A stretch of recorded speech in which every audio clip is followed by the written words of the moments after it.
diante da presença do grande Eu Sou, que nós estamos, que nós nos encontramos. Aquele que é digno de toda honra, de toda glória. O Deus que se esvaziou, o Deus que se fez servo, o Deus que se tornou como um de nós, para nos mostrar o caminho de volta para o Pai, para nos mostrar como era o jeito certo de viver essa vida que o Senhor nos deu, que o Senhor nos entregou abundantemente.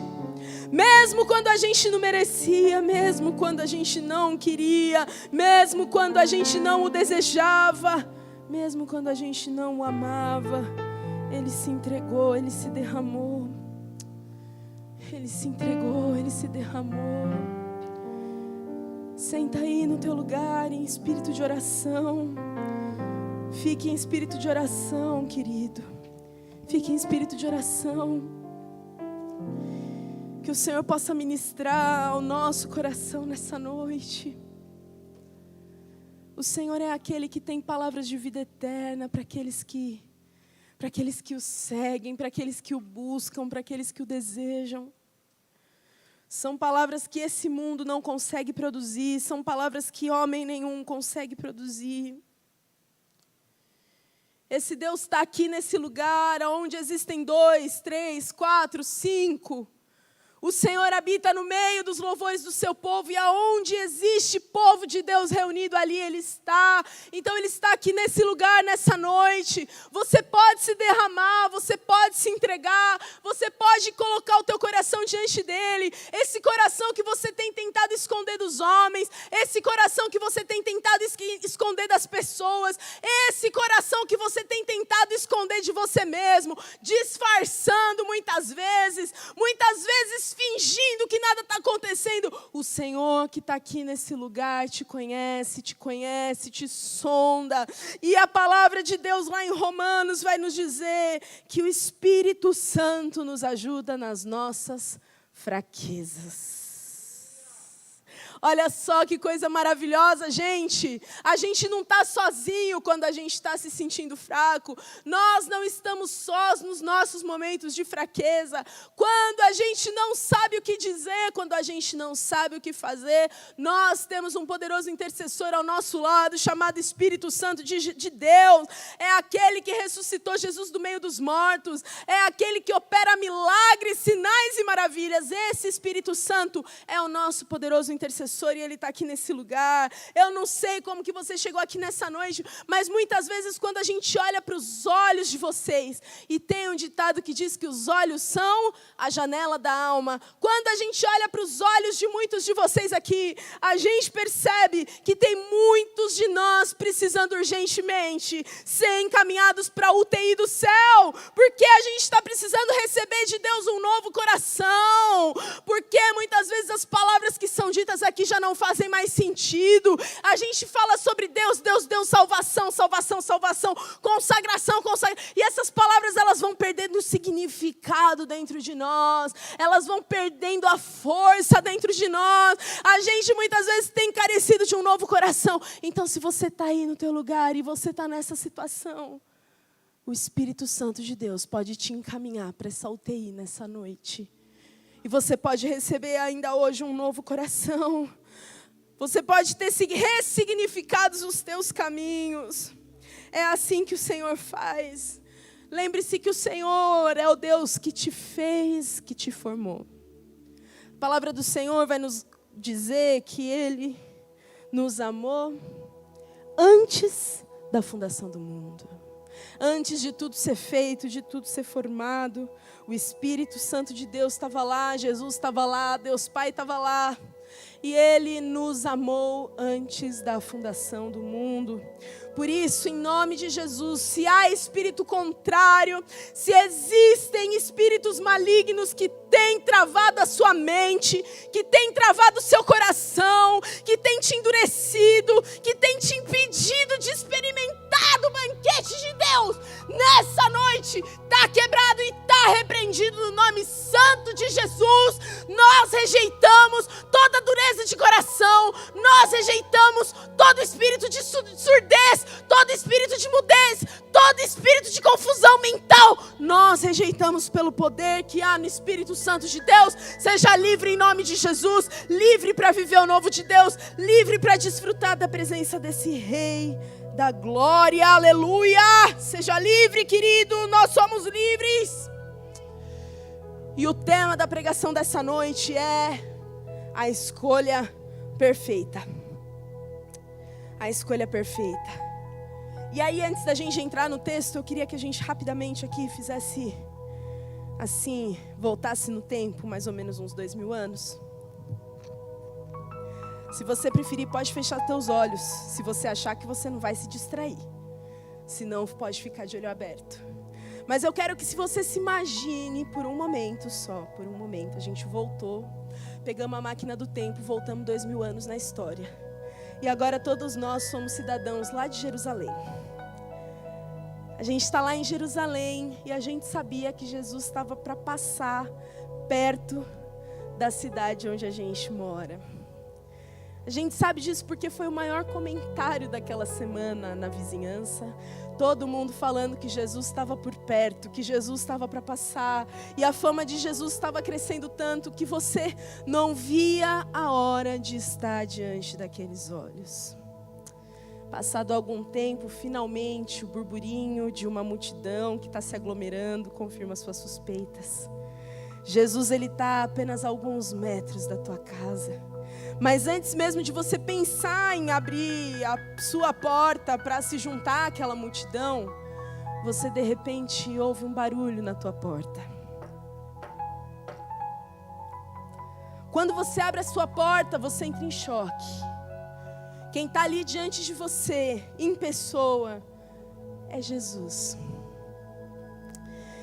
Você fica meio trêmulo, meio sem fala, e antes que você consiga elaborar uma frase, você recebe o sorriso mais lindo da face da terra.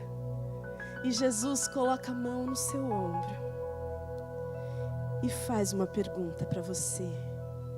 O que você deseja? O que você quer? Nessa noite, aqui nesse lugar, esse mesmo Espírito Santo está aqui nessa igreja, está aqui habitando dentro dos filhos e das filhas de Deus. Está aí na tua casa, você que nos assiste. Está em qualquer lugar onde existem filhos e filhas reunidos. E a mesma pergunta reverbera hoje, nos dias de hoje. O que é que você quer? O que é que você deseja? Note que a pergunta não é sobre o que você pensa ou sobre o que você sabe, porque o que Jesus procura é o nosso coração. Provérbios vai falar que o coração é a fonte de toda a vida, é o lugar onde os nossos desejos e os nossos afetos mais profundos estão guardados. O que você quer? O que é que você quer? O que é que você quer, Andresa? O que é que vocês querem? O que é que a gente quer? Essa pergunta, ela deixa a gente despido de toda a nossa religiosidade. Porque com essa pergunta, Jesus está dizendo que não importa o quanto a gente conheça sobre a Bíblia, ou o quanto a gente conheça sobre Deus, porque o que importa é o que te motiva a conhecê-lo, o que te motiva a estar aqui nessa noite, o que te leva a fazer as coisas que você faz, aonde é que está o teu coração, o que você quer. O que realmente importa é pelo que a minha e a tua alma suspiram. O salmista no Salmo 84 vai dizer que a alma dele suspira e desfalece pelos átrios do Senhor. Qual é a minha e a tua fonte de prazer? Eu acho que todos vocês aqui já estão familiarizados, já ouviram pelo menos uma vez na vida a história da multiplicação dos pães e dos peixes, certo? Levanta a mão aí, gente, rapidamente. Todo mundo já ouviu essa história da primeira multiplicação dos pães e dos peixes. Uma vez Jesus, ele se retira para um lugar deserto com seus discípulos, a fim de ter um tempo de comunhão com esses homens que o acompanhavam, com aqueles 12 que o acompanhavam. Só que uma multidão o segue. E essa multidão se junta a eles nesse lugar deserto. Jesus, ele podia ter despedido a multidão para ficar junto com aqueles discípulos dele, aqueles amigos que caminharam com ele durante todo aquele processo. Mas Jesus decide servir aquela multidão. Então ele se assenta com aquele povo, ele os cura. Jesus passa a ensinar aquelas pessoas. E no final do dia, Jesus decide alimentar aquela multidão. Mas não é qualquer tipo de alimento, porque se você lembra da história, o único recurso alimentar que aquelas pessoas tinham na época, um menininho tinha 5 pães e 2 peixes. E a multidão tinha pelo menos 5.000 homens. Lembre-se que naquela época mulheres e crianças não eram contadas. Então a gente tem uma multidão de aproximadamente 10.000 pessoas ali reunidas para que 5 pães e 2 peixes tinham que dar conta daquela multidão. O que Jesus faz? Diante dos olhos deles, no meio de um lugar deserto, Jesus passa a abençoar aquele alimento. E ele abençoa e passa para os discípulos. Ele abençoa e passa para os discípulos. E à medida que ele vai abençoando e passando para os discípulos aquele alimento vai se multiplicando, se multiplicando, se multiplicando, a ponto de todo mundo ficar satisfeito e ainda sobrarem 12 cestos cheios de pães. Foi esse o tipo de multiplicação que Jesus fez naquele dia. E aquelas pessoas, elas ficam maravilhadas com o que elas acabaram de ver. Elas ficam tão empolgadas com o que estava acontecendo diante dos olhos delas, que elas queriam tornar Jesus rei à força. Elas queriam de todo jeito que Jesus fosse o rei delas. Mas por que será que aquelas pessoas queriam que Jesus se tornasse o rei delas? Será que é porque elas reconheciam que Jesus era o Filho de Deus que devia vir ao mundo? Será que é porque elas reconheciam que o Deus Pai havia enviado Jesus Cristo para esse mundo? Não, elas queriam fazer Jesus rei à força, porque da mesma maneira que Jesus tinha multiplicado os pães e acabado com a fome delas, nesse momento, imagine Jesus rei, ele ia acabar com a fome o tempo todo, ele ia acabar com as guerras, ele ia acabar com a opressão, ele ia acabar com os problemas imediatos daquelas pessoas. Então elas queriam tornar Jesus rei à força. E elas vão atrás de Jesus, porque quando Jesus percebe esse burburinho, quando Jesus percebe esse movimento, ele manda a multidão embora, manda os discípulos embora. Os discípulos vão para o mar fica revolto, eles temem, Jesus anda sobre as águas. Jesus entra no barco, as ondas param, se acalmam. E eles vão para Cafarnaum. Aquela multidão percebe que Jesus não estava mais ali, elas pegam os barcos delas e elas seguem Jesus até Cafarnaum. E aí abre comigo, se você puder, ou acompanhe nas telas, o texto que está lá em João 6, 26 e 27. Jesus, ele é espetacular em reconhecer coração humano. Muitas vezes eu acho que se eu tivesse na posição que Jesus estava, meu Deus, Pai, mas se eu fosse assim essa pessoa que tivesse o tipo de poder que Jesus manifestava, e de repente uma multidão viesse atrás de mim, eu ia me sentir muito bem aceita. Eu ia falar, ê Deus, tá dando certo, yes, estou prosperando. 10.000 pessoas estão me seguindo, Mas Jesus, que conhece muito bem o coração humano, vai falar assim nesses 2 versículos. Respondeu Jesus assim, eu lhes digo a verdade. Jesus diz a verdade. Vocês querem estar comigo não porque entenderam os sinais, mas porque eu lhes dei alimento. Não se preocupem tanto com coisas que se estragam como a comida, mas usem suas energias buscando alimento que permanece para a vida eterna, o qual o Filho do Homem pode lhes dar, pois Deus, o Pai, colocou em mim, Jesus está dizendo isso, seu selo de aprovação. A reação daquela multidão ao milagre é uma reação muito comum. Eu não sei quem aqui já teve a experiência de vivenciar um milagre. Qualquer tipo de milagre. Mas a verdade é que quando ele chega, quando acontece, a gente fica doido, a gente fica bobo, a gente quer contar para todo mundo, a gente fica eufórico, a gente fica esperando pelos próximos, a gente fica ansioso.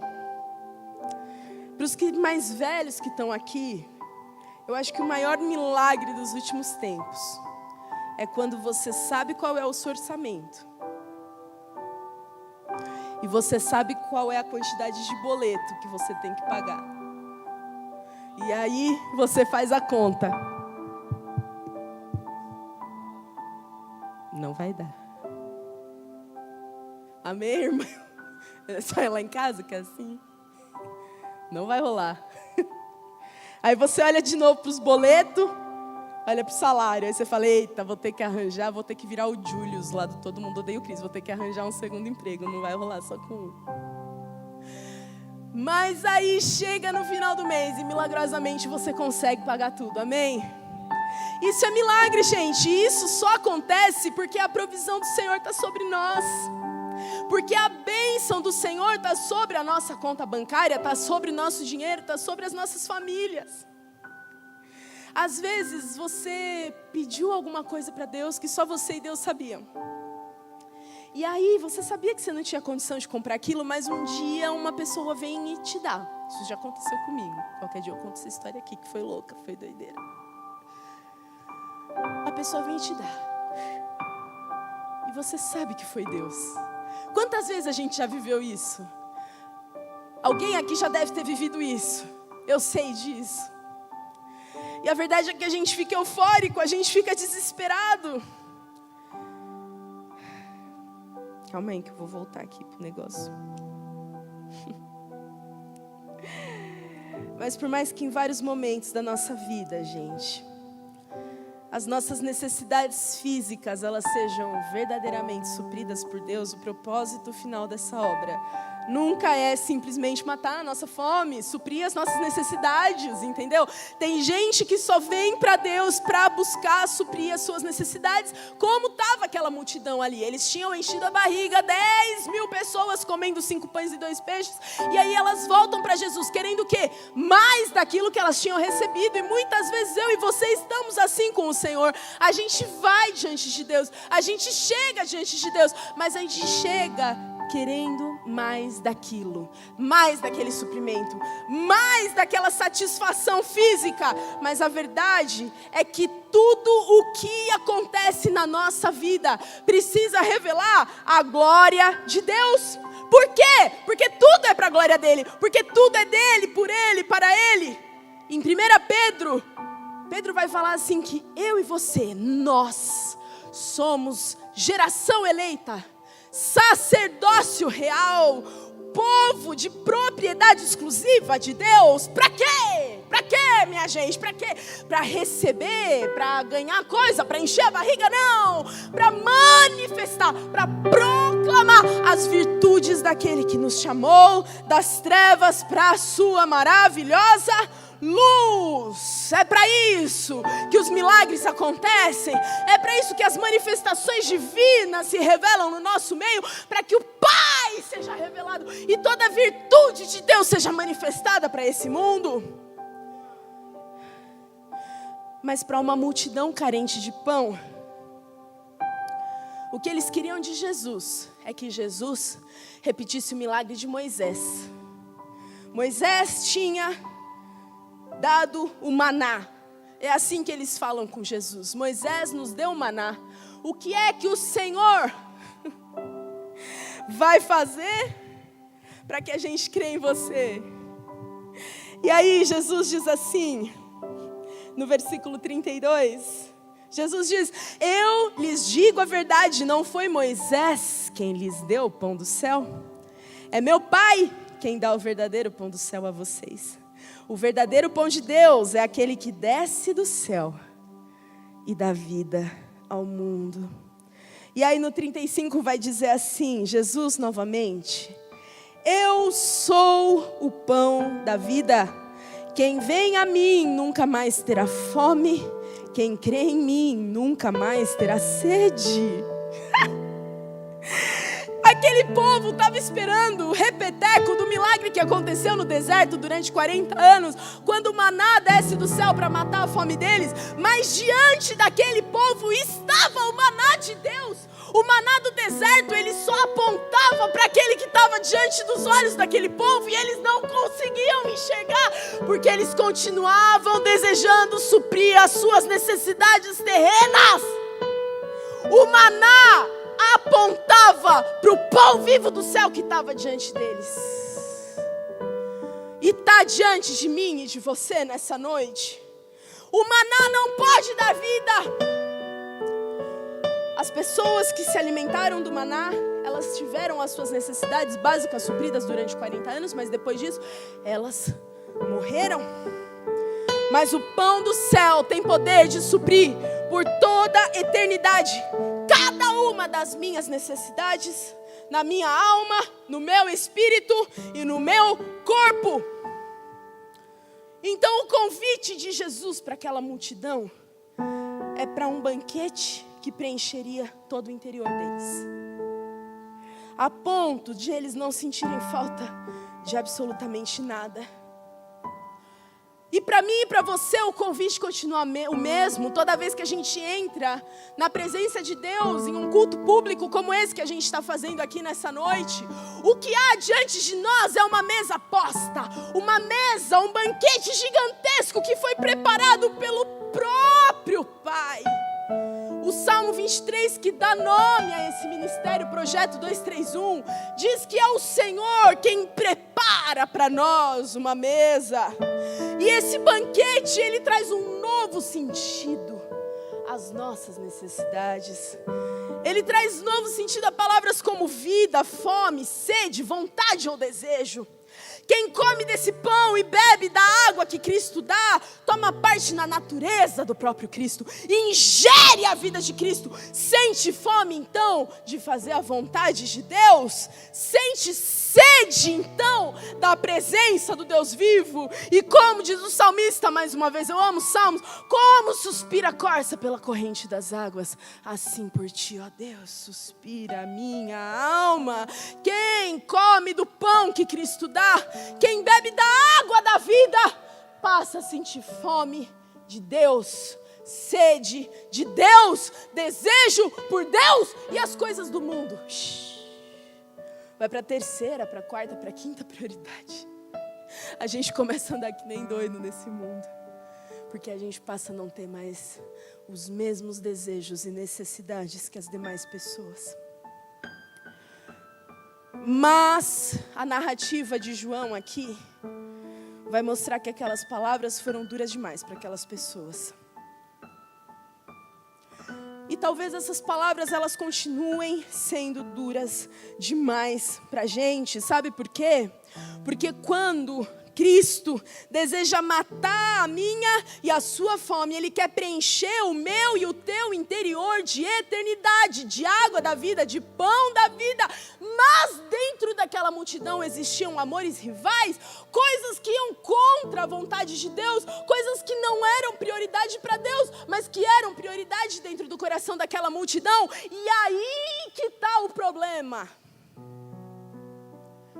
A gente tem a mesa do banquete diante de nós aqui, espalhado, o cordeiro, o vinho novo, a água da vida, o pão da vida, está tudo aqui espalhado, mas dentro de nós existe algo querendo nos preencher, que não é o Senhor. A gente continua buscando pelas coisas desse mundo, desejando as coisas desse mundo, esforçando pelas coisas desse mundo. Eu passo 15 horas da minha vida estudando para o vestibular, mas quando eu tiro 10 minutos para orar é demais. Eu sou workaholic, o primeiro no meu trabalho. Mas se eu paro 2 minutos para ler a Bíblia, eu sinto sono e já abandono. Existe dentro de mim e de você amores rivais que são contrários à vontade de Deus. E aí o que acontece comigo, com você, jovens, adultos, adolescentes e crianças que estão aqui? O que acontece dentro de mim e de você é que o vazio vai aumentando.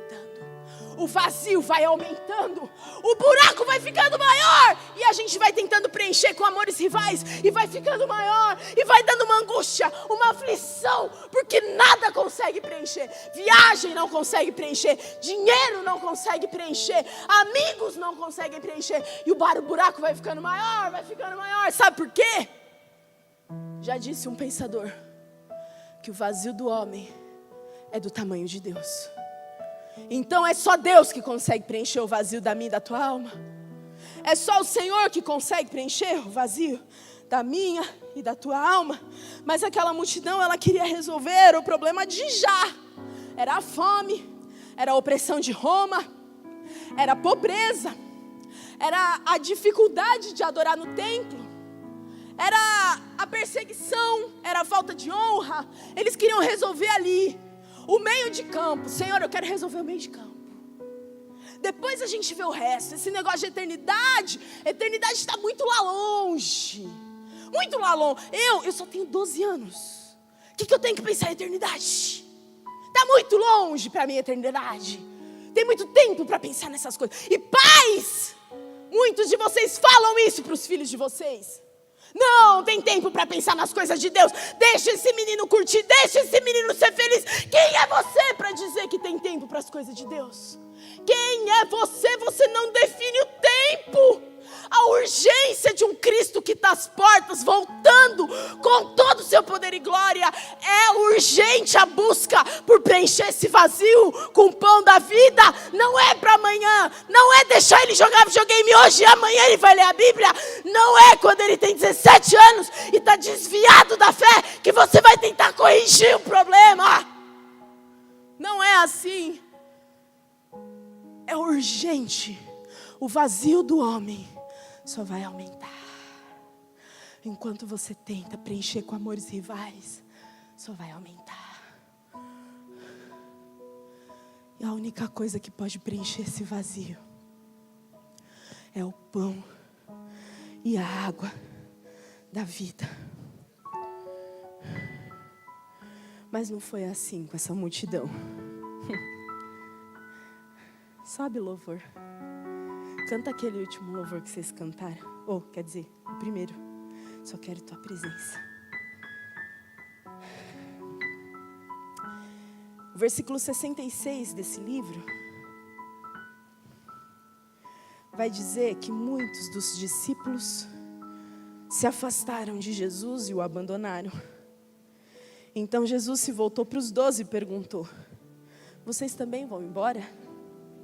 Jesus, ele se vira para nós também. É duro esse discurso, é duro esse discurso. Mas e aí, vocês também vão embora? Há um banquete preparado por Deus, uma mesa posta. E uma coisa que a gente gosta de falar, quem está no staff, quem está na equipe, ouve muito a gente falar de mesa. Eu e o Paulo somos pastores gordinhos, não é à toa não. A gente gosta de comer. Reunião tem que ser regada a pizza, hambúrguer, a pastel. Pode até ser saladinha, porque por amor à mesa a gente come até saladinha, gente. Come, sim. Mas a mesa do banquete de Deus está preparada. E quanto mais eu e você nos alimentamos desse pão, mais a gente fica parecido com as propriedades do pão. Quanto mais eu e você nos alimentamos de Jesus, mais nós ficamos parecidos e mais parecidos e mais parecidos com Ele. As nossas escolhas são transformadas nas escolhas dEle. A nossa vontade é fazer a vontade dEle. A nossa alegria é ver a alegria dEle. E aí a gente ora com toda a alegria assim: seja feita a tua vontade assim na terra como nos céus. Hoje, da mesma maneira que havia uma escolha para aqueles discípulos fazerem, há uma escolha para mim e para você também. E qual é que é a tua escolha? O que é que você e eu desejamos e vamos escolher? A mesa está preparada, O Cordeiro de Deus, o pão da vida, é servido abundantemente. Não tem miséria com Deus, é servido abundantemente a todo aquele que crê. Mas esse mesmo Jesus, Ele é tão incrível, Ele é tão fiel, Ele é tão maravilhoso, que se você decidir comer maná no deserto durante 40 anos e depois morrer, o Senhor, Ele supre o seu desejo de maná também.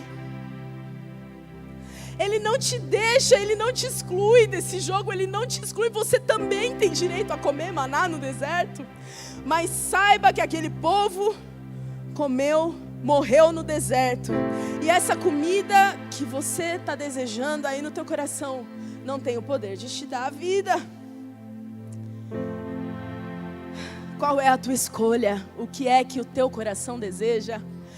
Diante de mim, de você, a oportunidade de agarrar a eternidade com unhas e dentes e receber em nós a mesma natureza que havia em Cristo Jesus. Foi Pedro que, diante de toda aquela cena, a gente pausou no versículo 66, quando Jesus vira para os discípulos e diz assim: e aí, o que é que vocês desejam? Vocês também vão embora junto com essa multidão? A gente pausou aí, nessa pergunta. Aqui tem um retorno. Pedro se vira para Jesus, toma a frente dos discípulos, olha para o Senhor, naqueles olhos lindos, naquele sorriso cheio de brilho, cheio de vida do nosso Senhor Jesus. Ele se vira para Jesus e fala assim: Senhor, para quem é que nós iremos? O Senhor tem as palavras de vida eterna. A escolha daqueles discípulos foi permanecer com Jesus, mesmo quando a palavra era dura. Qual é que vai ser a minha e a tua escolha? Qual é que vai ser a minha e a tua escolha?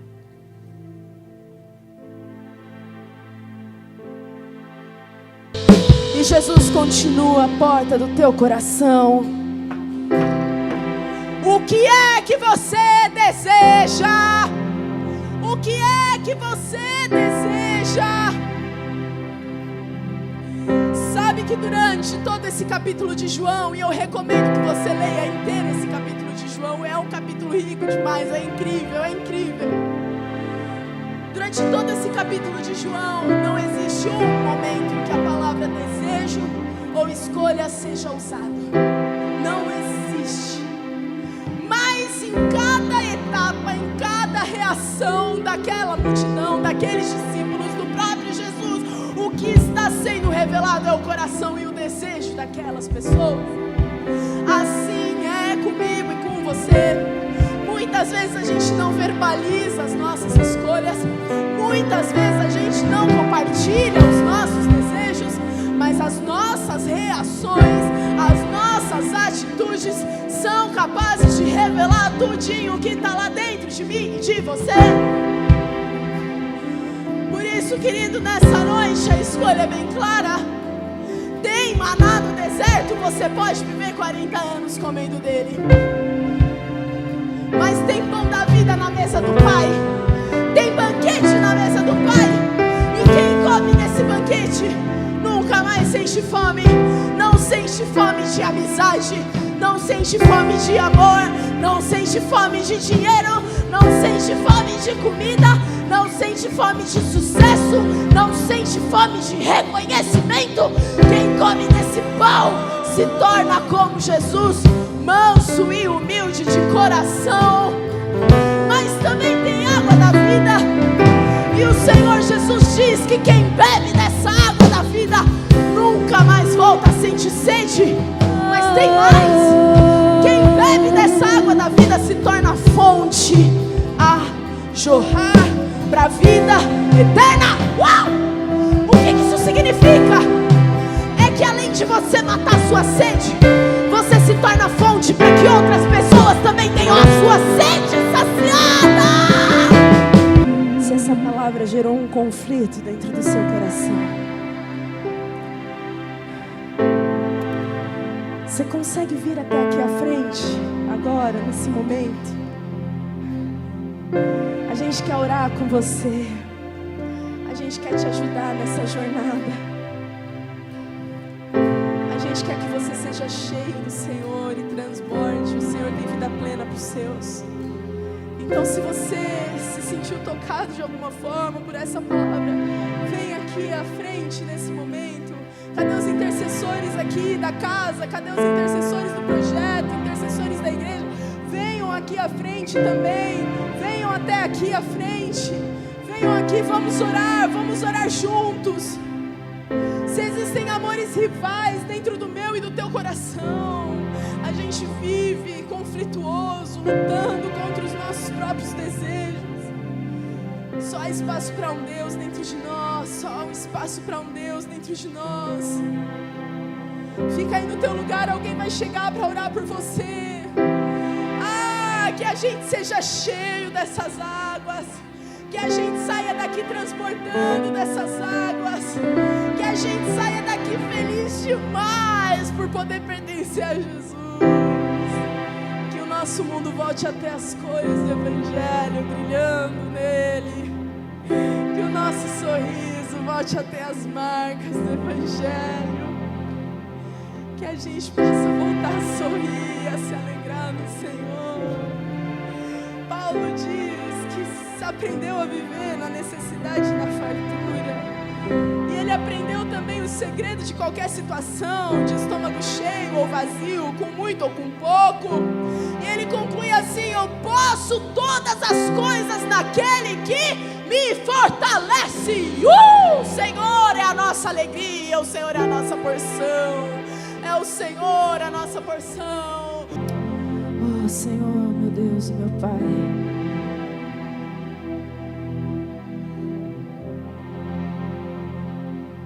Nosso Deus e nosso Pai.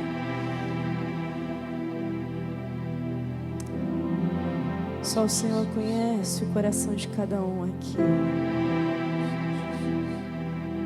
Oh Pai, o Senhor sabe como lidar com cada coração, como tratar as decisões, como moldar os nossos desejos, as nossas vontades. O Senhor é tão maravilhoso. O teu processo, ele não é invasivo, ele não é violento. Às vezes dói, muitas vezes dói. Mas que bom que a gente conta com o teu bálsamo, doce Espírito, que trata das nossas feridas e faz a gente novas criaturas. Está aqui o teu povo, Senhor, o teu rebanho, as tuas ovelhas, os teus filhos. Que a paz que excede todo entendimento possa povoar, reinar sobre a mente de cada um deles. A gente repreende todo e qualquer espírito que se levante para acusar qualquer um dos teus. Não é por culpa, nem por medo, nem por ganância que a gente se achega a Ti. É porque o Senhor capturou os nossos corações e nós estamos completamente entregues ao Senhor. Pai, que esse mover que se iniciou no coração de tantos nessa noite não seja roubado como as sementes que ficaram à beira do caminho, nem como aquelas que cresceram entre as pedras ou entre os espinhos, mas que esse mover do Senhor no coração deles encontre uma terra fofinha, uma terra boa, e que o fruto do Senhor dentro deles, a água do Senhor dentro deles se torne fonte a jorrar. Todo mundo que chegar perto deles queira chegar mais perto do Senhor também. O Senhor é lindo, muito, muito, muito lindo. E nós te agradecemos porque mesmo o Senhor conhecendo o nosso coração pecaminoso, cheio de todo tipo de amores rivais, o Senhor se coloca diante de nós como o Cordeiro de Deus que tira o pecado do mundo, que mata a fome, que mata a sede e nos convida para o banquete. Obrigada por isso, Pai. Que a Tua paz possa inundar os corações nessa noite. Mais uma vez eu peço isso a Ti, no nome santo e poderoso de Jesus.